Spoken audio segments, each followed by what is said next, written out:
It is the 17th of the 6th, 2025. The time is 8 minutes past 8. That means, therefore, that there are very many F1-centric threads at which we need to pull. We'll go long today. There's a lot to discuss, amongst which we need to talk about Toto's reaction to the one that they call George Russell and Max Verstappen, and, more pertinently, one Christian Horner, his penalty, calling it very disparaging terms, techie and techie things. Of course, we'll talk about upgrades because that seems to be the conversation, the headline under which we need to have the Scuderia Ferrari conversation. Everybody, every man on their dog now talking about upgrades. It seems like Frederick Vasseurs' reign as team principal of the red car with the yellow badge and the black prancing horse will depend on whether these upgrades are true to their name or a misnomer.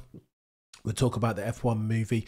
The premiere was yesterday and most of the drivers turned up and were with Mrs.'s significant others. It felt like a bit of a moment as people, F1 fans globally, were watching it on the YouTubes.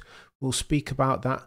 Most notably, there are a few people conspicuous in their absence. Mention no names: Maximilian Verstappen and Lance Stroll. Techie, then techie things. So too, I want to talk about Lando Norris. I've heard a couple of people saying what we've been saying for the past 1,000 years about Lando Norris's performance. Not that he's slow, but that he's quick, but lacks the ability to deliver. That potential in a vacuum is just potential. You don't even need to normalise for it. And surely there's no better ways to characterise Lando Norris's season to date. There's a couple of bits and bobs that we'll talk to, but we'll get to them. We'll get to them. Go on then, let's talk in the first instance Scuderia Ferrari, because it's nonsense over there at that red team. What's going on, Nando? Safak, we're going long today, do you know what I mean? It is going to get techie than techie things, Michael. Franz Herman in the chat, everybody. Listen, let me say, I'm going to labour the point, and I make no apology for doing this so frequently now. This channel exists at the altar of all of your hard work. It's a conversations. It's F1 modes of discourse. Can't be just me monologuing and talking extemporaneously all the time. Because why? Because that, ladies and gentlemen, is just Sky F1. That's the internationally syndicated broadcast. And nobody wants that over again. Let me say this up front and centre, because this one's important. When we talked about Scuderia Ferrari and the pressure cooker that is the Frederick Vasseurs circumstance as team principal of the red car, yellow badge, black prancing horse atop, everybody said, there were lots of people who said, oh, Cameron doesn't talk about the news. Oh, this is all speculation and conjecture 101. And then you get to Sky Sports F1 and it's the Canadian Grand Prix, and now they're talking about it. The problem with Sky Sports is that they are the Titanic. Not just the fact that they're sinking as far as old school media, but it takes them a long while to fire up, to make any movements. Do you know what I mean? Cameron over here, new media as far as F1 is concerned. We can go like this. Our operating costs are low. We are live, agile thinking, Six Sigma. Get it right first time. That's what we're doing over here. And that's why we can go when we need to go. If there are outlets in Italy that are talking in real time about Scuderia Ferrari team principal Frederick Vasseurs leaving, that John Elkann is now obsessed with replacing, superseding him with the one that they call Christian Horner, then of course we're going to talk about it. Does that mean that it happens 10 times out of 10? Absolutely not. But does that mean that you've got to give it some credence? That in F1 sometimes there is no smoke without fire. Of course it does, and we're going to talk about it. Some of those F1 muggles, those desperate to leverage some form of faux intellectual snobbery. When we started talking about Lewis Hamilton going to Scuderia Ferrari, what do you think they were saying then? Oh, Cameron, what are you talking about? Rubbish, conjecture and speculation, GP. What are you... Go away with it, Cameron. There's no way. Lewis Hamilton fans and stands extremists alike. There's no way. Lewis is alive for every time they ask him about his contract at Mercedes. Lewis says he's going to stay there in perpetuity for the rest of his life without compunction. What are you talking about, Cameron? Well, fast forward to 2025, and that's what we're talking about. Reality that Sir Lewis always wanted to drive for Ferrari. It was on his bucket list. It's just that so many Sir Lewis Hamilton fans and stands, the intellectual snobs and abbots of unreason, wanted to do one of these and disbelieve the evidence of their own eyes and ears. We'll talk about it out here. There is news, Sean says, glazing. There is news and there is always news. There is always going to be subject topics. With that in mind, let me tell you about a couple of different things. We'll go on to the F1 movie. I want to talk about Lando Norris in the first instance because I was listening to the guys and girls over at the race and Ed Straw said a couple of things. Now when unfulfilled potential becomes a habit, we're no longer having this conversation in a vacuum, right? In long form, Lando Norris has proved that though he's brilliant, though he's super fast, wink and a smart, an absolute superstar, nicest guy that you'll ever meet, though he has all these positive traits on one side of the balance sheet, the assets, he also comes with liabilities and they seem unlimited at this point. They more than offset this asset side of the balance sheet. Let's talk about them. Mental fortitude, lack thereof, self-deprecating in his language and the way that he talks about himself. I don't think that's good. I don't think that's positive. Again, if we're having this conversation under the umbrella heading of whether Lando can win himself a championship, not next year, not in 3 years' time when they don't have a car and time's moved on and there's a whole different set of personnel. And you know what I mean? I'm talking about now, chat. Can Lando Norris win the championship in 2025? Because for the avoidance of doubt, the windows of opportunity in F1, an Overton window per se, move swiftly, just like this. And then just like Kaiser Soze, gone. Do you know what I mean? Faded to black. You only need to go and talk to Fernando Plan Alonso 2005-06. I never thought in my life in 2006 that was going to be Fernando Alonso's last championship. Behave yourself. You had to be a Monday morning quarterback to be talking that stuff. No chance. So Lando needs to do one of these, right? A bird in the hand is worth two in the bush. Seize the day. Carpe diem, Lando. We're rooting for you, chap. Get it done, mate, because you are good. Your potential is ridiculous. Your upside is chaotic. You know what I mean? When he's had his Weetabix, Sandvort, mentioned no names last year, 20 seconds down the road from Max Verstappen. He's not bad, is he, chat? He's really bloody good. But again, in the heated moments, he becomes Lando Norris 1.0. Dustin from Stranger Things finds himself in the upside down yet again. In perpetuity, mention no names, mistakes in qualifying at Saudi Arabia, Jeddah Corniche as Exhibit A, mistakes around the Canadian Grand Prix in qualifying. Here's where it gets techie, chap. Ed Straw, shout out to the chap, the guys and girls over at the race. Here's what Ed Straw said about this circumstance, the Canadian Grand Prix and Lando Norris' latest era of the unforced variety. Here's what he said. Problem for Lando is it isn't speed. He had pace in abundance going through FP1, 2 and 3. He had time in hand on Oscar, and herein lies the problem, chat. He was faster all weekend until Q1. So what does that tell you? If we're attributing variables and changes in them, then what can you point those at as far as Lando Norris? It's got to be pressure cooker settings. It has to be. Not quite yips, but he's not the same driver when it counts. That's got to mean something, and he needs to change for that ASAP now. Can't afford to wait till next year. Can't afford not to respond to Nico Rosberg's messages to help him then.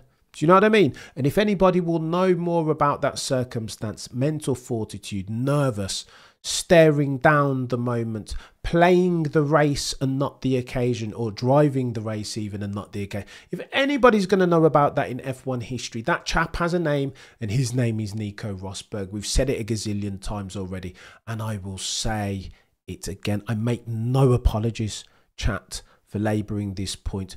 Pick up the phone, Lando, if you're serious. I understand you have a management team around you and ADD and all these other bits. You've probably got a sports psychologist already, but you can't have a fruitful conversation with Nico Rosberg. Behave yourself.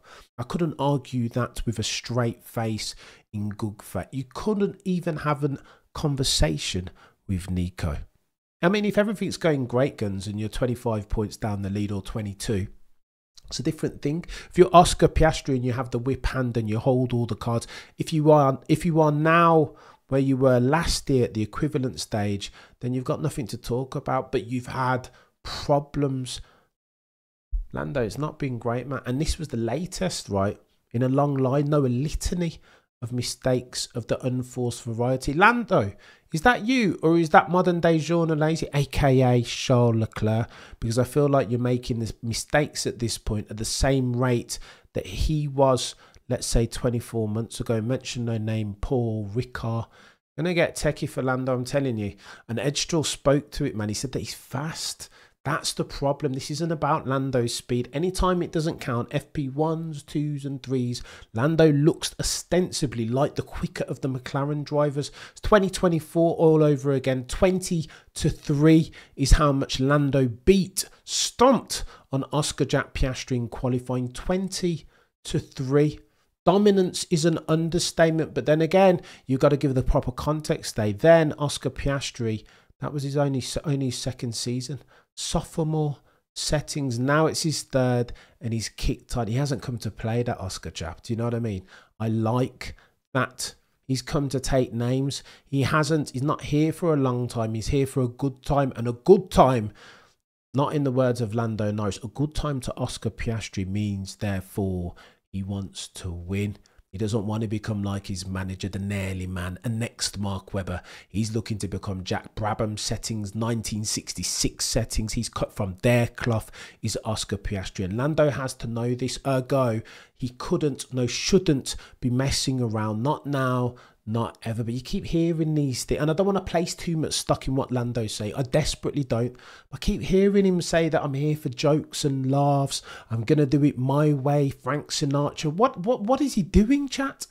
What is he do? You could talk that way if you're, I don't know, Lewis Hamilton in 2018, say, or Max Verstappen in 2021. If you're in your zone and flow state, if you're not making mistakes of the unforced variety in perpetuity with material frequency, then you can talk that way, right? And it makes sense. You can't call that chap into question, just like a Jordan did before him, or a Mayweather with the brinksmanship and the sledging. Yeah, they could talk because they got into the ring or on the court or in the car and delivered. That's the difference. That's the difference. And I think that's why so many F1 fans, despite his pleasant countenance, look at Lando as a story that will be told ultimately at the altar under the umbrella heading of unfulfilled potential, unless he makes a change. I'm not sure what that change. We can go for the changes, the defensive posture after, like, consolidating for a cheeky pole, not making mistakes in the critical time. But I mean, he was there, wasn't he? Lando 2.0 showed his head, reared his head at the Monaco Grand Prix. I thought he turned the corner then, chat. I'm going to be honest with you. I thought it was in the back. I mean, if he can do it at Monaco, he can do it anywhere. Mention no names, Alicia Keys, Jay-Z, New York state of mindset. Do you know what I mean? There is no greater, more pressurized circumstance than Q3 at Monaco, threading the F1 needle per se. BC says, hearing Lewis is going to star in the retake of Groundhog Day. Love the show, Cab. BC, you're a legend and far too kind. We'll talk about that Groundhog stuff, because I was going back with Peter Windsor. Me and Peter talked about Lewis Hamilton, didn't we? And I had to go on the defensive. I had to play with a straight Sir Lewis Carl Davidson Hamilton bat. Peter loves Lewis Hamilton. In fact, tell a lie, Peter loves excellence. And Lewis hasn't been that over the past, I don't know, 36 months, let's say, if we're being conservative now. True or false, chap? Lewis hasn't been his normal self. He hasn't had his Weetabix. Oh, why you managed to get in some criticism of Lewis Hamilton. Are we not just talking facts? What I will never do on this channel for the avoidance of doubt is sacrifice truth value, or objectivity at the altar of any cognitive dissonance worthy of the moniker. Not now, not ever. Will never do it.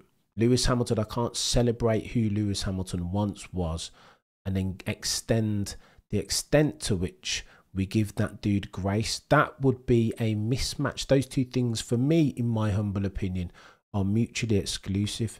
Can't be 7-time champion GOAT and then not call out underperformance when we see it, because that would be, to me, in my humble opinion, diminishing the sporting endeavour par excellence that was Singapore 2018, 2010, Silverstone 08, 07 Silverstone, GP2, as near as makes no difference, every bloody race. That's who Lewis Hamilton was then. So to not call out the difference, you are minimising his achievements in his prime, are you not? Maybe I've gone a bit techie. But again, over at Scuderia Ferrari, it's not just Lewis. Let me not just single out Lewis. Yeah, Lewis is my driver, the dude who I want to win an unprecedented 8th, despite what the naysayers and muggles and intellectual snobbery attempters will say. But it's multifaceted. The problems at Ferrari are all over the shape, multitudinous. It's techier than techie things over there. Now, of course, in the first instance, you've got to look at Frederick Vasseur. Did he fail at the first hurdle by not signing Adrian Newey? Was the decision to sign one Sir Lewis Hamilton a bad one? I don't know. Ideally, you want both of them, eh? But when I started to hear out of Scuderia Ferrari chat, such as we're happy with our current structure, we've got Loic Serra, he can manage. That's why we're not going for Adrian Newey. We're keen to plough our own infrastructure for it. When I started hearing things like that, I was just like, what are we doing? Umar, you're an absolute legend. Lando deserves credit. He's got that crazy in him. Well, you know, I don't want to go back and do the Lando thing again, Umar, but since you raised the point, it's not crazy. I think it's stupid, chap. I think it's naivete. Do you know what I mean? It's I think that's what it is. I think he's awfully not. Okay, here's what it is, Umar, and I'll put it forth this way. I think Lando is too a mixture of the following. I think Lando is too naive and lacks humility to become the humility requisite to become a world champion. There we go. You got it out of him in the end, Umar. Techie than techie things. Anyway, listen, let me not tangent too far away from the Ferrari story. Respectfully, Cam, explain the hat. It's been 2 weeks. Kevin, you're late to the party, chap. We'll talk about the hat at the end, mate. I've got your boy Cameron's got variable change going on underneath here. It's I'll tell you, Kevin, to leverage an F1 analogy. I hate caps, by the way, but I've got to wear it for a little while. Not because of a hair transplant, because what your boy normally does, from time to time, once a quarter, I'd shave off my hair just to, like, do you know what I mean? Do you know those ancient tribes that would just burn down the forest and then cycle to a new patch of land and then come back to regenerate? I thought, you know what, let me try that. So your boy did his normal one of these, but apparently at the ripe old age of 500,000 years old, apparently this area of my hair is still like purple, maybe not purple sectors, but green sectors at the rate at which it grows. This, however, chat, is like yellow sectors. Did not start. I was surprised. This is what happens apparently when you're getting old. I overestimated. I thought that this area was going to be purple sectors, as it always has been, but I digress. Go on, let's nail Ferrari. It's Frederick Vasseur, it's Lewis, and it is Charles, and it is the way in which they interact and communicate in front of the world's press and media. If there's one thing that you can take to the bank as far as Ferrari's aspect and their circumstance, it is this demeanour, false seeming. Even if everything is going wrong, even if the house is on fire, even if the wife's run off with the milkman, we need to present a united front. I've always got that sense from Scuderia Ferrari, almost that they're more invested in the demeanour, the aspect and the aesthetic than the substantive, the underlying. I've always had that impression from them. That's why last year, 12 months ago, they said, oh, front suspension, we don't need to change it. We've seen some things in the wind tunnel. Yeah, and they had a fast car last year, 14 points adrift of the constructors.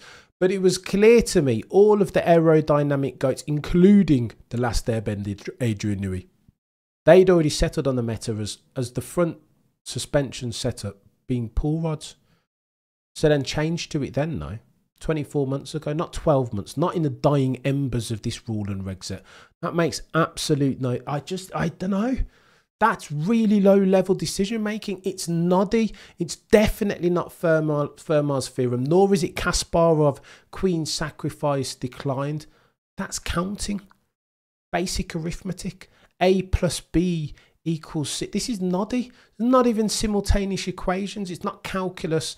It's not nuclear fusion. It's none of the aforementioned. This is basics from Ferrari, and they just cannot do it. Ultimately, the buck will have to stop with Frederick Vasseur. Now, maybe he was nuffed. Maybe he didn't have those decisions. And again, if you talk about Jean Todt before him, the last of the Ferrari team principals to make some serious headway, they always say that it was in his gift that he was able to allow those underneath him to just go to work, shield them away from the politics and the nonsense, the annual general meeting. I want to appoint this one, the infrastructure and org. All of that is nonsense. Jean Todt understood the assignment, and all that was for him to shepherd his people, his personnel, his aero guys and engineers, his strategists, shepherd them, circle the wagons, be their force field shield even, away from all of this exec level bull feathers. Allow them to do their job, Bill Belichick, focus on lap time and therefore winning races and championship. That's all. No more simple or complicated than that. Jean Todt's gift. I don't think Team Vasseur are onto that. Not just yet. You can hear it in the communication. Still chaos. What, do you want to take a tea break? Why my tyre offset advantage waist behind while I'm on the gearbox of Charles Leclerc? Modern day short. What are we doing here? And you can hear the frustration in Charles as well. He's like, well, what's going on? Makes no sense. What, like, are we just sacrificing? Is this bonsai settings? Are we like sacrificing ourselves here at the altar of our own failure? What for? Charles Leclerc's like, this makes no sense. And in order to fix that, of course, first order priority is fixing the bloody car. Christian Horner settings, change your fudging car, Frederick Vasseur, because if you can dial in Lewis, that's all that Lewis is complaining about. In different words, by the way, said that we've got a problem with the car over this race weekend that we need to sort out. I can't reveal exactly what it is, but then when he was talking about the way that they set up the car, Lewis Hamilton, 7-time champion Sir Lewis Carl Davidson Hamilton, he said that the way they set up the car didn't even make sense. I've had massive success around this track. Lewis Hamilton said the winningest driver around the circuit de Gilles Villeneuve. You know what I mean? Got a bit of experience around it. And I've never seen a team work this way. It makes, quote, no sense, unquote. Lewis Hamilton's words, not mine. And that's got to matter. You know, when you get into the new job and you're looking at like the organisation and the process and you're like, what? What do you do? You just come from a blue chip bellwether and you're now in a startup and you're looking around and you're like, why? The working culture, the way that we do things around here just does not make sense. That was what Lewis was saying over the course of the Canadian Grand Prix. It doesn't make sense. And when you see them in real time and the way that they perform, the way they interact with each other, do you want to take a tea break? What are you doing here? We are checking. We are checking. Plan A, not plan B, plan C, plan D, plan A, no, we are checking. We are checking. I mean, how long do you need to check? How long? It's meant to be Formula One. The story told in tense. Gotta have the decisions like this. When you hear GP interacting with Max Verstappen, okay, so he dropped the ball, massive faux pas last race weekend before this. But generally, he just has all the answers ready on deck. He's got a massive cheat sheet in front of him. And if Max Verstappen asks him the question, he's going to answer like this. Give Max the confidence that the dude on the other end of the radio has his chips, his ducks in a row, has his I's dotted and his T's all crossed. Give him the confidence. Don't need to worry about what they're doing. They've got it. Lewis and Charles in the class sound like it's anxiety settings, isn't it? Both of them are just questioning, do I need to intervene here? Charles Leclerc at the Canadian Grand Prix. I told you my tyres aren't wearing off. Like I can go long. What, bring me in? What, bring me in for what? Charles said, I've just told you. Look, the information from me is this. We can go long. If you say copy, if you confirm, then you've taken that on board. If I don't hear any more information, then it's plan C. No, not plan. I have no idea. I have no idea. It's nonsense. I empathise with modern day Jean. Now, modern day Jean, aka Charles Leclerc, has not helped himself, especially not this race, when he yeeted it into the barrier again. Latest in a long litany of errors of the unforced variety from the Monegasque. Do you know what I mean? That doesn't mean that he's not brilliant. That doesn't mean that potentially quickest point-to-point driver on the grid. Potentially. I mean, up there with Max, up there with Lewis, of course, when he's had his Weetabix, up there with George now. But I mean, bloody Nora, your heart goes out to. Why should he have to, especially as a dude who thrives in stasis? Charles Leclerc, listen, he has bounce back ability. You know the stories about when Jules passed his godfather, and when his dad passed, he jumped straight back in the car and run those races, the next ones, and that's got to take some heart. That's not to be sniffed at as far as Charles Leclerc's resilience, his ability to execute for it, bring the best out of himself in the techiest of circumstances. Like, you've got a standing ovation for that dude when he's ready, when he's at his Weetabix. But yet and still, the one thing that, in my humble opinion, if we're going to get techie chat, that Charles lacks is the ability to do what Michael Schumacher did in the late 90s, and that is to drag a team not capable of winning races and therefore championships, kicking and screaming back to the mountaintop of competence, of high performance. Michael Schumacher went in there and knew exactly what needed to be done. Bring the proper personnel, Brawn and bloody, who else was there? Sean Todd, like, acquire them. Because again, you don't win anything in F1 unless you get and keep good people.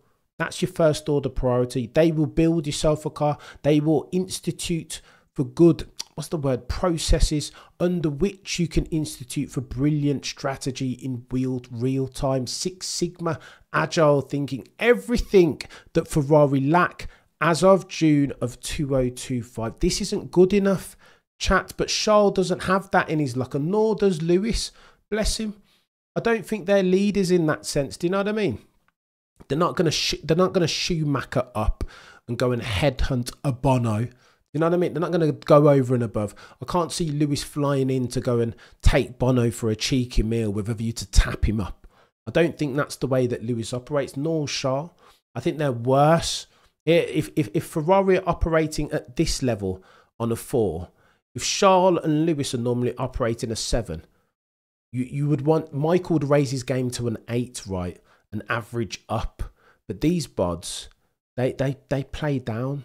They allow their average, their batting average, to be lowered by the poor performance and the iniquity and the chaos, the incompetence of Ferrari. They don't insulate themselves from it. They're not the leaders that Michael Schumacher was, to my mind. But yet and still, here's the final gambit before they focused on 2026. And by the way, 177 points they were adrift of McLaren going into the Canadian Grand Prix after 10 rounds. What are we doing? How? 177 points. Now you see why they are so anxious over at the exec level C-suite bods. Scuderia Ferrari, 14 points adrift. Compare and contrast, chat, if we're doing compare the market games. 14 points adrift in the constructors as at race 24, Abu Dhabi 2024. This time round, 9 races deep, 177 points adrift. That's 10 times, and we're only just barely a third of the way through the season. Explain me then, if I'm on the board, somebody needs to take some accountability and explain to me why I've invested anywhere up to $100 million in signing Sir Lewis Hamilton. I'm not a businessman, I'm a businessman. man. Where then is the upside, Frederick Vasseur? I'm not blaming Sir Lewis at 40 years old. Frederick Vasseur, I'm blaming you. You rubber stamped this. A fish stinks from the head down. Make this right. I want to see upside. I want to see a payoff, some sort of increase in my capital invested. You understand where I'm going with this? I think that's the conversation. Those are the conversations that they'll be having at the next board meeting, the next AGM, per se. I think. M.A. Khan, you're a legend. Leclerc may be an inherently quicker driver than Lewis. Truly, Ralph Fisichella all had bigger gaps on Button than Lewis. Webber had a bigger advantage over Rosberg than Lewis. Leclerc, Russell are quick. I think you might be onto something there, M.A. Khan. If you're talking speed in absolute terms, I want to disagree somehow, M.A. Khan, but I think you're onto something. Mr. B, you're a legend. Lewis needs support, such as James Allison. So I think he could do well. If he could get James and Jimmy V, do you know what I mean? If he could reassemble somehow the old school guy, I think that's what Schumacher would be looking to do. If Schumacher were there, and you can't listen, you can't. There's no such thing as doing impossible things. By definition, it would be an oxymoron. That's why it's impossible. But Schumacher would have plotted this well ahead of time. He took James Allison, didn't he? He saw the goated ones over at Benetton. There's another dude, Barnard. There's another couple of dudes that are missing. But he saw the key performers, the goated ones, and he took every last one of them from Benetton over to Scuderia Ferrari. Lewis didn't take anybody. Now, of course, there were non-complete clauses. He couldn't just take Bono. But yeah, and still, I don't know. I feel like even those things, there are ways around, eh? Here's the final gambit. I say all that to say this. The final gambit for Ferrari before they invest all of their design philosophy and resource eggs in the 2026 basket looks something like this. Upgrades. Fix the fudging car, B. Mendon, you're an absolute legend. And by the way, if you want to become a member, get access to the Discord, priority in the chat each and every single time as we go live, back and forth, F1 modes of discourse. Do yourself a favour and become an elated pebbler, a member therefore of the channel. To Ferrari, it will be upgrades because they need, I think Charles Leclerc's young enough and wily enough, adept enough to drive around the multitudinous foibles, both aerodynamic and mechanical, of the SF25. Lewis, though, he needs his steak medium rare. Do you know what I mean? If it's well done or medium or bloody, it doesn't work well with Lewis. He can't get, like James Allen said, beautifully. If Lewis gets a sniff of it, then he's a different driver. Incoming Ayrton Senna settings, but in order to get a sniff of it, he needs the car underneath him. He needs to be confident in it, blend well with it, be able to get on the brakes last of the late breakers. Harry Flatter's settings, so too he'll need confidence in the rear during the medium to high speed turns, medium duration too. It's going to get techie, but again, they keep saying this, don't they, without saying it. Lewis Hamilton wants to do the NDA scenario, but he keeps leaking it. They said, all of them, over the course of this race weekend, Charles Leclerc and Lewis, that ultimately it's upgrades. They will need upgrades over the course of the coming races. Quote, ultimately we need upgrades. We need an upgrade to be able to fight the guys up front. This article says Hamilton and Leclerc have both mentioned upgrades on a consistent basis. Hitherto, Frederick Vasseur, however, has been more coy in commenting to the media. But after Montreal, when I pushed him, this is Adam Cooper, by the way, legend of F1 journalism. When I pushed him on his Substack, there we go. I'll put the link in the description so you guys can check it out. Hamilton and Leclerc have both mentioned upgrades. I've read that already. But after Montreal, when I pushed Frederick Vasseur on a subject, the Frenchman finally confirmed that something is coming before Silverstone. A performance boost before his home race would be welcomed for Sir Lewis. It's my first half of the year in a brand new team, said Lewis.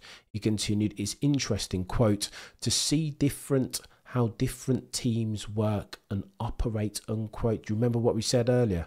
At the press conference, Lewis said words to this effect. It makes no sense how they work. They. You see this use of the pronouns as well. Whenever Lewis isn't happy, when he's happy, he'll happily take the blame vicariously for their mistakes. Oh yeah, we didn't get a setup right. We just made too many mistakes in the lead up to the Grand Prix. We. When Lewis feels aggrieved, it's they. And now, earlier on in the season, you would have heard him talking about Scuderia Ferrari, the red car with the yellow badge. He was talking about it in we terms. Oh yeah, we just need to go away and we need to understand the car and the rigidity at the back and the suspension. We need to do this, we need to do that. Now it's they. I've never seen them work like that. It makes no sense. Tells you all you need to know. That he's nothing if not a true sayer, Lewis. It would drip feed out in his language and body language how he really feels and what he's really seen and what he really thinks about it most critically. Adam Cooper continues, there's been times in my career, says Lewis, where you've had a whole bunch of upgrades very, very early on in the season, and then you plough ahead very early and you stop and taper off, and then sometimes it's been, do you see? He's saying that they're slow with the upgrades. Where are the upgrades, chat? Where are they, Remco? Where are the upgrades that work, that are meant to bring Ferrari back to the mountaintop?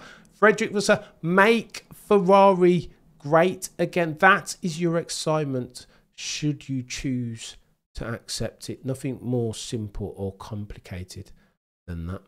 Lucy's driving style is not conducive to this chassis, 100%. Well, I don't know if it's the by chassis, you're talking about this rule and reg spec of car maker.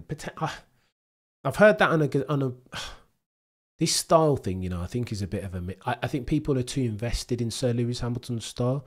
Does it blend best with this ground effect car? Probably not. But I think there's more to it than that. I think that's coating over it. I'll get into that another time, I promise. But I've been yapping on for too long. Lewis underestimated George for sneaky games. He's sneaky, isn't he, George? He will stop at nothing to get himself a championship. What are you saying, Remco? I hope you're good. I was done for last race Sunday. Sloshed beyond comprehension. Let's go, Umanch. One only gets one life, so I hear. And within that, time is a finite resource. So therefore, Umanch, make memories sometimes. Jomo, you're a legend. A proper one. Production. Let's not forget Hulkenberg. Can you imagine? Oh, my God. What do you do? The humanity to be overtaken by Hulkenberg. I thought it was Sainz. They'd been roundly out qualified by Sainz for the last 4 races before the last 2. I thought that was humiliating enough. But seeing Hulkenberg come past it, it's like, what are we doing, Ferrari? Sort your act out, or not, as the case may be. Even if I don't, Frederick Vasseur will be gone ASAP. I give him 12 months max. At this rate, if they no silverware, no race wins, probably more the latter than the former now, because silverware is a bit reachy. 177 points, the gap between constructors leaders McLaren and Ferrari before last race. He has not got long. I don't care what he says about, oh, these rumours had the team, and I don't know where it doesn't matter. Frederick Vasseur, Adam Cooper writes that it shows a lot about the team that he could say it hurts the team. What happened to being emotionally robust? What happened to an us and them type culture? These are what the great teams have, right? This is what separates them, that the criticism almost steals them, like it sharpens them. Do you know what I mean? It engenders that, or crystallizes even that team ethos that eventually propels them to greatness if past his prologue. But again, Frederick Vasseur's like almost wounded by it mortally. So, oh, you hurt me. How very dare you talk about that? Go on then. Let's talk about this F1 movie quickly before I forget. Year 4 of ground effects, not a valid excuse. Yes, we call it mud. If Hamilton was at Red Bull right now, would he perform? Oof. Are we playing hypothetical games here, chat? It's not a patch on Italian. Check out Alpine. A lot going on at Alpine. Remind me, we'll get to that before I round third. Ground effects cars, but if Max can do it, Lewis should be able to figure it out for a different day. There is a thing called adaptability.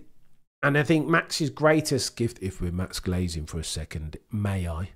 We're talking Max Verstappen. I think people always talk about his style of driving. But I think Max's biggest gift, in addition to being able to pull the best out of himself at the times when it matters most, like clutch time, Q4, the final shot. Do you know what I mean? In addition to that, I think he's quite adaptable. So I think on average, Max can be earlier than most. And again, it's different turns. It's medium, high speed, low speed. Different approaches for different turns. I'll give you a good case in point. On average, I think Max can be quite early on the brakes, because I think he's clocked that as a proportion of the whole, you get speed out of the ground effect cars by being very clean on combined entry and being early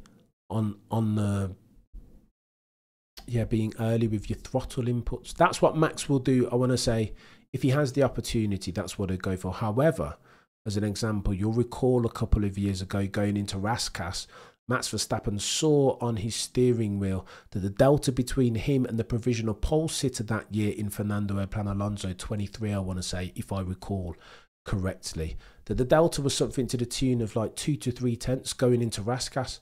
What you think Max is going to just be gently and try and float the, do you know what I mean, early on the brakes into Raskas and float the rear in and on the limits of it? No, he was last of the late breakers, because he knew then that he understood the assignment.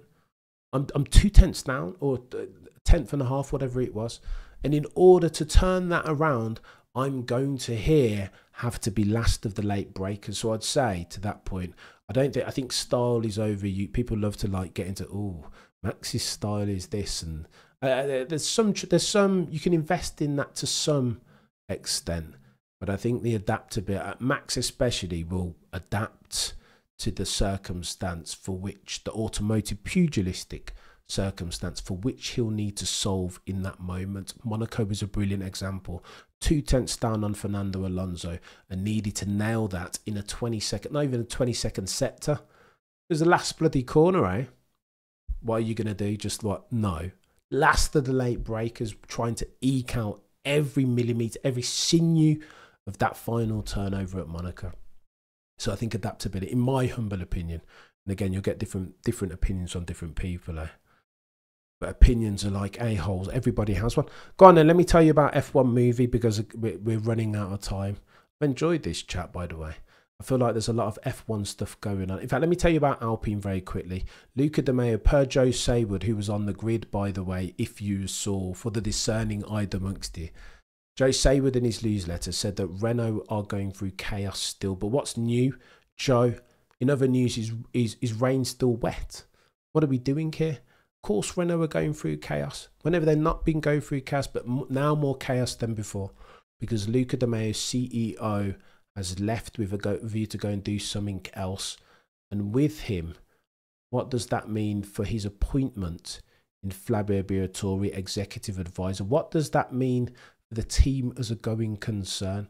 People have long argued that the exec level bods at Renault were invested in F1. It's a discretionary spend. It's something that they'd like to get rid of with a view to mitigate for their operating cost going forward. Focus on like building civilian cars. And if you don't have that that chutzpah, that sign off from your top level bods, your exec level one, then what is the point? You're drowning. You're Leonardo in the Titanic. Do you know what I mean? It's a hiding to nothing. It's never going to work. You need the buy-in. A fish stinks from the head down. Therefore, you need the buy-in from your most senior people at that org. Renault haven't had that for the longest time. Yeah, they got the Mercedes contract in 2026, and the joke is they've looked quick than the past few years with Flavio. That's the truth. But what happens? Maybe they sell up. I know a couple guys in the UK who would be quite keen. They have a name, and their name is Lucky Sons. Potentially high tech, but with whatever's going on with Ollie Oakes, maybe he's not in the running anymore. Maybe it's Otmar Safnauer, who apparently has a financier ready to go for 2020? I don't know. I don't know. It's chaos making. It's a good point now made there about the adaptability. I'll tell you that much. That you won't hear that on mileage may vary. I don't think you'll hear that on your average podcast. I've thought about that a lot, quite a lot. I think people are flogging a dead donkey when they talk about, well, yeah, Max's style is this. No, it depends on the circumstance, Megan. By the way, I was going to get up all these bloody slides and talk about F1 movie, but I won't bother. It looked like a really nice event, but a couple of things I feel like they missed. In the first instance, one of the guys and girls on Reddit attended the premiere and said that they need to be more involving with the fans. You could see all the fans lining Radio City in New York, Times Square. It's like, what are we doing here? It's typical. May I go scorched earth for a second on Formula One broadly as an entity? They want our money, but don't want our participation. Our participation only insofar as it can be monetized. I've always, as an F1 fan, from as long as I can remember, started watching in the early 90s, I've always felt a very distinct us and them, like a solid line delineating that. Bring the bloody fans in. I watched too many. Ollie, you're a legend. Thank you so much for becoming an elated peddler, sir, and get yourself over to the Discord ASAP. I've always felt like, do you know what I mean? The F1, it's subtle, but it's also very loud. It's you know what I mean? Damon Hill is an example saying that people, okay, so we'll talk about this. Rachel Brooks asked a couple of questions of Max Verstappen and it got very techie, didn't it? Did you do that deliberately, Max Verstappen? Like, do you know what I mean? Depending on whether you're Max Verstappen or nah, you'll have a different view of that depending on the lens through which you ingest your F1 and Max Verstappen news, questions and interviews. But in that sense, Damon Hill comes out. Rachel Brooks does not deserve to be AB'd online. Those in glass houses should not throw stones. So anybody that got in Rachel Brooks's comments and started chastising her, whether you loved or loathed the interview, is that worth it really? Did she do anything to deserve that? I would argue not, if again, we're not, lest we wish to be abbots of unreason. Do you know what I mean? Humans sometimes have feelings and there is empathy. So it can't always be the footballification of Formula One. And that for me is despicable. Irrespective of you whether you agree or disagree vehemently with Brooks's line of questioning. However, to the aforementioned point about us and them. By the way, let me chat. Hill's coming out the film. That Damon, I met Damon many moons back. I want to say about at least 20 years ago at Goodwood, and he was a good guy, one of the good ones, very personable. Signed me a cheeky balaclava or a cheeky book at the time that's somewhere in a friend's house. But no, he was a good dude. But Damon Hill came out in defence of his one-time colleague Brooksy and said that those people who were saying those things are, quote, mentally unwell, unquote. Words matter, Damo. And that again, I was not partaking. Don't think for a second that you'd catch me under Brooksy's comments doing anything, let alone like chastising her, and like I didn't really agree with her line of questioning at the time, but whatever. Another conversation for another day. But I felt like Jamin was accusing me of being mentally unwell. Do you know what I mean? Remember I said this as my central tenet for this stanza. F1 has always, now more than ever, but always as long as I've been watching, had a subtle one of these, us and them, always, insofar as it can't monetize you. If you're not paying for £5,000 grand like paddock passes, or like £10,000 a night rooms at Las Vegas, it's always been us and them. Like, see yourself out the door. Do you know what I mean? I've always felt like that. And when Damon Hill, one-time champion 1996, man who evoked the legend Murray Walker to do one of these, I'm going to have to stop talking because I've got a lump in my throat. Do you know what I mean? Legendary settings. For Damon Hill to speak about fans, irrespective of what they've done, that way, as mentally unwell. Just say it's unacceptable, Damon, that you shouldn't be doing that. Mentally unwell. Remember, us And that's what it felt like from Damon. And ironically, he's no longer on the in crowd, is he? He fell foul of that massively when he started to talk bad things and dastardly, and sport doesn't build character, it reveals it. Well, us and them, Damo, irony. It would be remiss of me not to mention that. Go on, let's talk about F1 movie, because it did feel like us and them. And this person on Reddit, when reviewing the experience, said that fans could have been included more. Why, chat? May I go scorched earth for a couple of minutes? Why are we one of the only sports in the world not to leverage F1 fans or its fans proper? Whenever I see football, soccer, Premier League, they have fanzines. There are shows that you can watch on YouTube. I ish you not now, where it's just fans having conversations. I will do it soon, I promise you. When I have more time and more bandwidth, I will do it on this channel, because I want to hear a voice, and we need to argue. It can't just be on the chat. It needs to be over the phone. People need to be able to dial it. Of course they do. Like, it has to be. Why then, with that in mind, when it makes for good TV, and sports debate, particularly in North America, is $1 billion industry. You know already that Stephen A is on a tens, if not hundreds of millions of dollars a year. Why is F1 still in Neanderthal? I feel like F1 is like the allegory of the cave, Plato settings. You know what I mean? Still in the cave, just looking at the shadows, thinking that that's reality. So far behind the curve, you can't even put words to it. I look on other sports, boxing, bloody UFC, the access that they get to the athlete. I look on these other sports, green with envy. We are nowhere near F1. And I know it's money, ultimately. That's the reason why. I understand it. This is a rhetorical question. But surely on the back of Drive to Survive, surely now more than ever, they've got to include, not just behind the bloody barriers at the F1 movie, you know what I mean? Just to make it look all red carpety. No, pull the other one, F1. You're so elitist. It really makes me sick. Like, it hurts me. Like, I don't know. It puts me off the sport to a certain extent, the way it's always been so exclusive. You see Monaco, you see how they rock. If you have this amount of funds, then you can park your yacht in the bloody harbour at Monaco. And you know what I mean? Come in, Middle East, because you've got hundreds of gazillions in perpetuity. You're welcome, therefore. But you're in the UK and you can't afford it. There's nothing here for you to see. You know what I mean? That's why I used to love the bloody Red Bull runs. Anybody can say what you want about Red Bull, and they race hard, and they're fringe and margin, they're line steppers inherently. But as far as taking F1, I saw this written down somewhere, so I'm going to plagiarize it.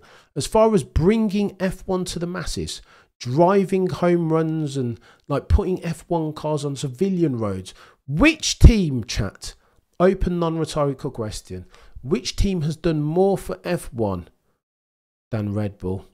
As far as bringing F1 cars to the masses, there is no more powerful. Of course, you want to see them in their natural habitat, of course, but it's £200,000 for a general admission ticket. Not everybody can do that, you know what I mean? But everybody can go out in Milton Keynes on the road and see a Red Bull, a championship-winning Red Bull car, Sebastian Vettel's hands, go up and down a main road. Do you know what I mean? Props to Red Bull in that sense. I don't know. Go on then. This F1 movie, the feedback's been a bit mixed. The guys on the Autosport did an article. Ben Hunt was a bit scathing. Mark didn't like it either. There's a couple of things. Without me spoiling, the broad takeaway is something like this. It's Drive to Survive of films. If you're a big F1 fan, if you've been watching as many years as me, an old grizzled F1 vet, to a fault, some say, if you're like me, then you might want to opt out, because you will struggle to suspend your disbelief. How many times have you seen in real life a race from 20th and finish the race in first? How many times? Doesn't happen too regularly. You bet your bottom dollar you will need to extend the extent to which you suspend your disbelief to that. You will see that. Spoiler, you will see that. So the crashing, you will see that. I don't know. It's a bit arcadey, right? I'm trying to think of a good example as far as films. Not The Godfather 2. That's too it's just a bit, it's a bit bubblegum, so I hear. But again, what else did you expect? So it's a in. And again, the F1 drivers went, didn't they? They were all at the premiere yesterday in New York, apart from a couple. Lance Stroll conspicuous in his absence. So too Max Emilian Verstappen. Before I come on to Max and Max, what he was doing. Look at me with a smile on my face already. About to gloze some Max Verstappen. How very dare you have an opinion, Cameron? Objectivity and truth. No, not here, not never. Only intellectual snobbery on my part. Let me tell you this. Toto Wolff has come out. He said a couple of different things. Toto wants to sign Max Verstappen so bad. So bad. I feel like I've understated it. I haven't given it enough justice, the impetus with which Toto desperately wants to get himself a Verstappen signature of the Max variety. How do you know that? Summer break they talked, so too Miami Grand Prix they were conversing even over that race weekend. We know that. It's on the record. Toto's told us that he's keen to make amends for the mistakes of Christmas past. Mention no names, 2015 settings, when he had the opportunity to sign the next generational one after one Sir Lewis Hamilton, then a Mercedes driver. It was exhibit 1 and 2. In the second instance, every time Max Verstappen has an indiscretion, crashes into George Russell quite deliberately, some may say. Cheeky safety car stuff, brinksmanship for the most part. But every time something like that happens between George and Max, by the way, you would be forgiven for thinking that Toto Wolff is Max Verstappen's team principal. Even when Max and, let me tell you this, even when Max and Lewis were going head to head in 2021, I was desperate for Toto to come out and speak up for Lewis Hamilton. I will never forget Christian Horner went to bat for Max Verstappen at Silverstone. What are you doing celebrating? My driver's in hospital. You don't put a wheel up the inside of anyone in cups. That's unsportsmanlike. You could have killed. Christian went hard for the avoidance of that. I was desperate for Toto to go so hard. Little did I know that the next time that I would see Toto going hard in the paint, head faking, doing layups, slam dunking, as far as PR, it wasn't going to be at the altar of George Russell. It would be at the altar of Max Verstappen, opposite his Can you imagine George Russell watching this on the back of his godtips? Some say, look, you can have an argument about driver of the year. Max would be in for a shout. OJ Piastri in for a shout. George Russell of Kingsley and Norfolk, absolutely in with a shout as well. He's been brilliant. As near as makes no difference, 0 mistakes. He's done just like Piastri, right? And he's had a look at himself in the accountability mirror, done his homework and due diligence, and he's come back a better driver in 2025. Much better. You know what I mean? So how very dare Toto, the boy who cried wolf, at each and every single juncture, oh, Max, oh, no, Max is this. No, Max definitely wouldn't have lodged that protest. He's a racer, quote. He would never file a protest for something so trivial. Only Christian Horner would, because he's pathetic. Toto's words, not mine. It's interesting that. I think George is going to leave. I don't think George will stand for that much longer, you know. You've got to be honest. Why would he? Sought after now. Have you seen him drive? Look, there were questions about his pace in absolute terms last year.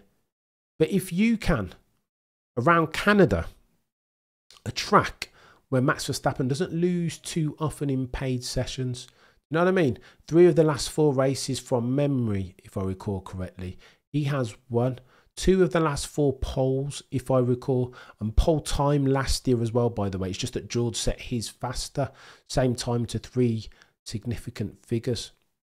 I say all that to say this. If you can beat Max Verstappen to the tune of 1.5 tenths in a Mercedes around the Circuit de Gilles Villeneuve, that has to matter, chat. That has to matter. It has to matter, particularly when the F1 aficionados, the goatiest ones, always say that if you're going to judge a driver, especially a young one, you judge them not over a long term, you judge them on how bright and brilliant their flame burns at any one particular moment. Spot circumstances, to use the trading terminology.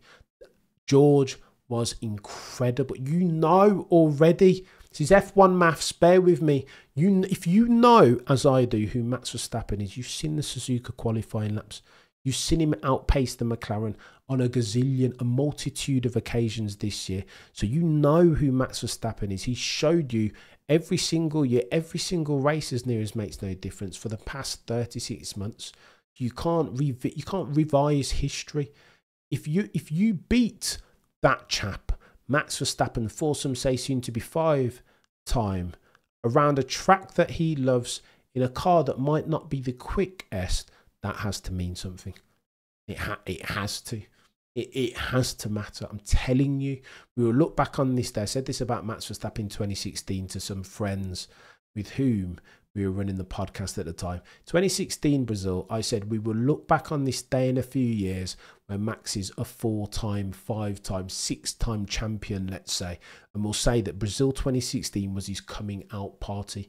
The day when Maximilian Verstappen announced himself to the world as a future champion. And I think over the course of the Canadian Grand Prix, there have been green shoots over the course of George Russell's career, but you can't, Roman Reigns, acknowledge him. You have to. It's undeniable. He is that good. After Max, of the next crop, once Lewis and Fernando have rode off into the sunset, after Max, it's George and then it's Charles. It has to be, and then Lando gets in there somewhere. But I'm telling you, chat, mark this date. Now that we've talked about it, mark it in your diary. Go on then. As far as F1 movies around third base, your boy's been going long, gay. Look at this. I appreciate each and every single one of you guys. I should be reading out more of your stuff. Every year before Silverstone, Sky's heating up the hate.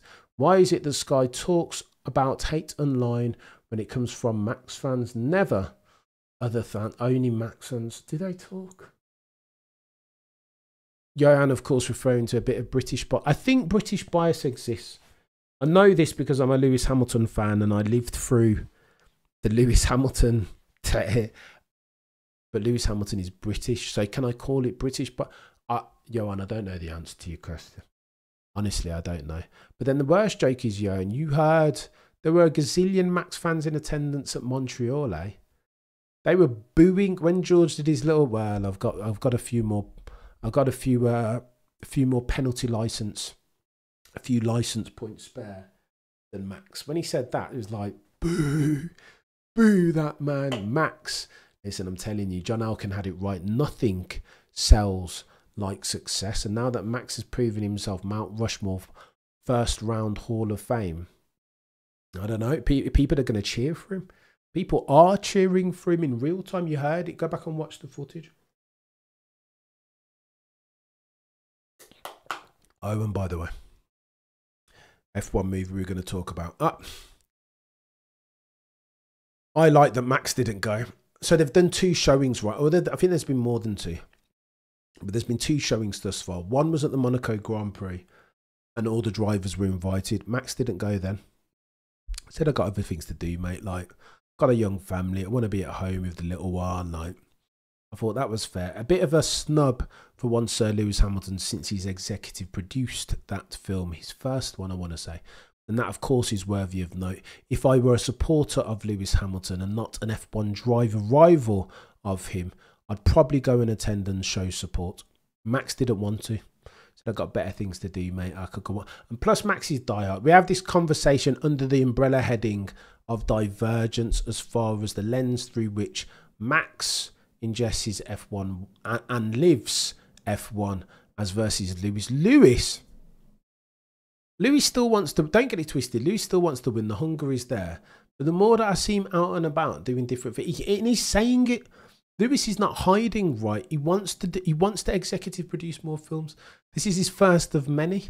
He wants to continue diversifying his extracurricular portfolio. 1000%. And why would he not? He's 40 years old. He's given all his life, as near as makes no difference, 19 years to it. Do you know what I mean? Like fair play, Lewis. But then the question comes like this. 2018 is not 2025.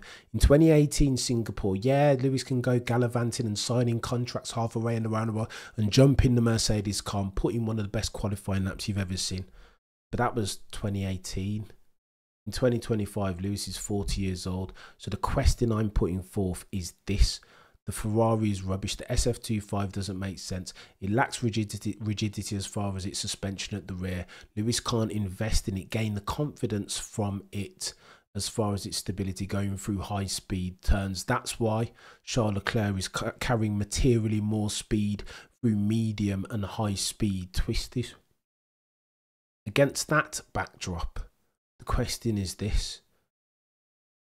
Does Lewis have to acknowledge that there is a paradigm shift as far as his ability to deliver in adverse circumstances in a team that does not know nor remember how to win? Does that matter?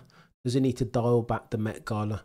Does he need to not go to New York Fashion Week? As he said that he would. Remember when he said, I'm not doing anything next week. Like, this is a really bad race. I'm going to be back in this. Does he need to start doing more of that? He's doing more of it. Does he need to increase that? I don't know the answer to that question.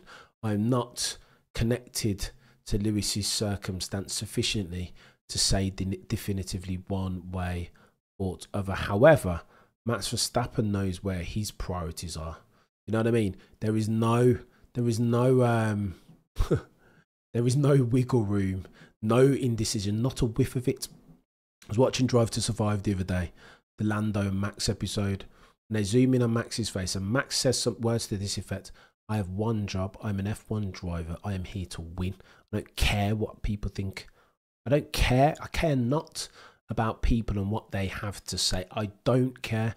And that's what enables Max to do what he does. Lando, on the other hand, in stark contrast, is almost shackled by caring about what people care. You know what I mean? You can almost see it holding him back. When he's in the post-race scrum and he's having to explain his bloody latest mistake. It's almost like it almost regresses him. He allows it to. I heard somebody say about Lando, not to labour the Lando Norris point, but since we're talking about Max, it's quite interesting. I heard somebody say about, it was James Allen, to be fair. Go and check out James Allen on F1 when you get a chance. One of the goatiest. James Allen said that, I think I'll give James the credit because that Lando worries about what he's worrying about. His anxiety is like an onion. It's multi-layered at this stage, and I think you see that when you compare and contrast Lando with Max. You can see it, because whatever it is that Lando has as far as his worrying and his concern and his lack of mental fortitude, Maximilian, that's loud in its absence. In who Max is as a person and who he is as a driver, it is super loud. He has none of that. Like, he cares not for the frivolity of anything outside of the cockpit. I think it matters. How do you know that? How does that manifest itself? Well, he didn't go to Lewis's premiere again, did he? Doesn't care.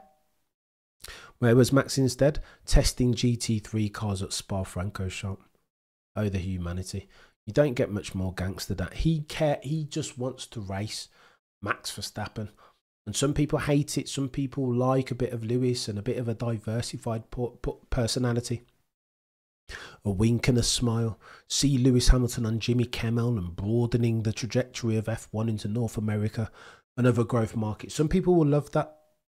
But by the same extent, by the same logic, some F1 fans will be fascinated by Max Verstappen as a man and a driver who cares for nothing other than racing driving. I was watching a documentary about him. It was him and his dad when he was getting in, when he'd first got into Red Bull. At that point, by the way, they were debating whether 17-year-old Max was doomed to fail. Too young.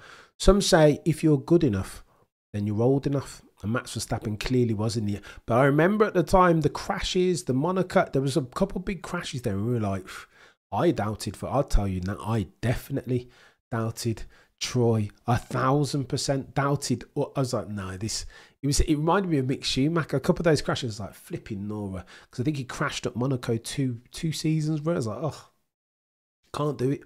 Can't do it. No, get this Max Verstappen fella out. Do you know what I mean? And look now. What are you talking about? Let me finish on this track.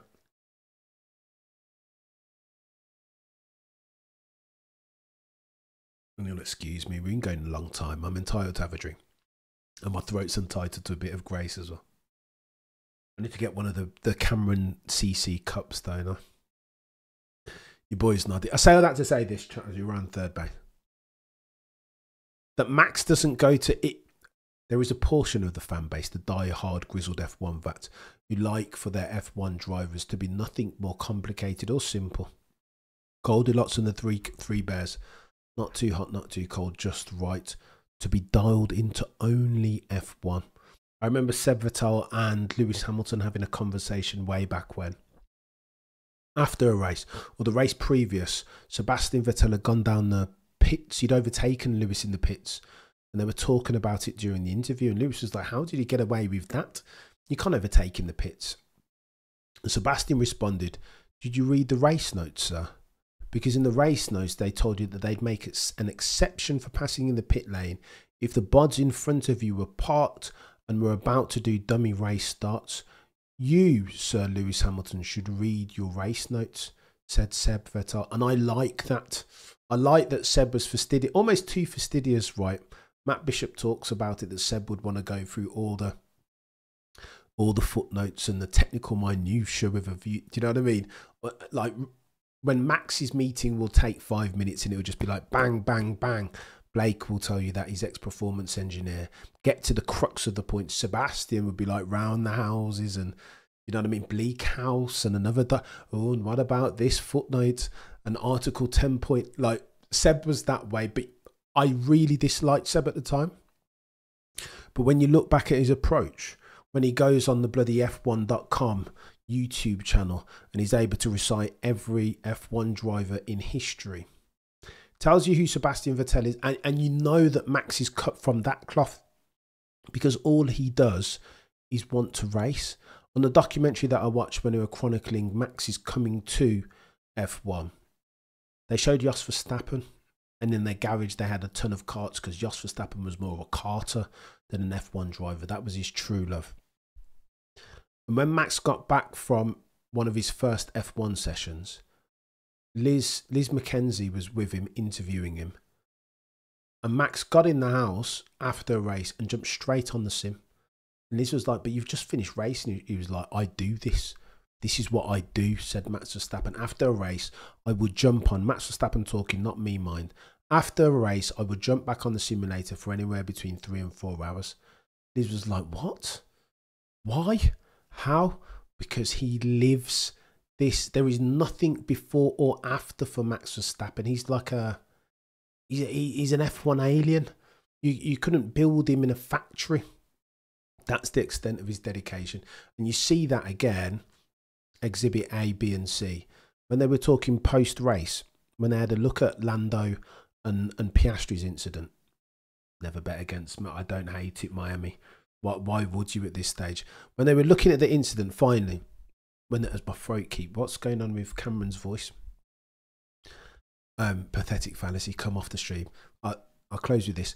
When they were looking, if you go back to the cool-down room, it's a brilliant piece, this, and I think most Max Verstappen naysayers will say it's a nothing burger, but I think it speaks just as Sebastian Vettel did to Lewis Hamilton on those race notes. It speaks to his level of attentiveness and being fastidious about the minutiae and the sub-articles and the footnotes and the appendices.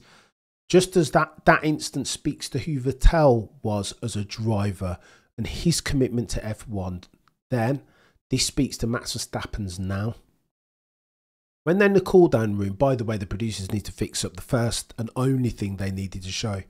The podium places in the cool-down room was the McLaren incident. Just show them it and let them react to it and replay it over and over again. You can have that one for free. F1 broadcasting. That will make for spectacular TV from all the different angles and let the drivers react to it. Then, I think it was Oscar who turned around and said, oh, I know it was George. George said, that's just like Button and Hamilton at the Canadian Grand Prix, wasn't it? Max Verstappen in an instant said, yes, 2011. There is a difference between Max Verstappen, his level of commitment, and his encyclopedic understanding and knowledge of the sport in an instant, fast as fingers. I remembered the incident, but I had to go and look up whether it was 2011. And he was right. it means something. He's doing his due diligence because he lives and breathes the sport. There is only so much research that you can do in the off season, so much preparation, and that you can't do enough. I would put forth as my closing supposition to counteract the length and breadth of Max Verstappen's 10,000 hours. He subsumes himself in Formula One and racing more broadly because he enjoys it. Chose yet again not to go to the F1 movie premiere in New York City, a nice night out with the lads. Why? Because today we see him in Spa testing GT cars. Now, whatever you say about Maximilian Verstappen, you don't have to love him, you don't have to like him, you don't have to blend well with his personality. Some say he's like Marmite, but you must respect his level of dedication to the game. It is on display. It would be disingenuous at this stage to argue that no, you could not do it in good faith. Not a bad peddler. Glaze, glaze, glaze, they will say, Cameron. Glaze, glaze, glaze. But what I can't do, per them lot, per the Max Verstappen naysayers, is ignore the evidence of my own eyes and ears. You guys have been legends. Between now and next time, as always, prosecution rests. No further questions, Your Honour.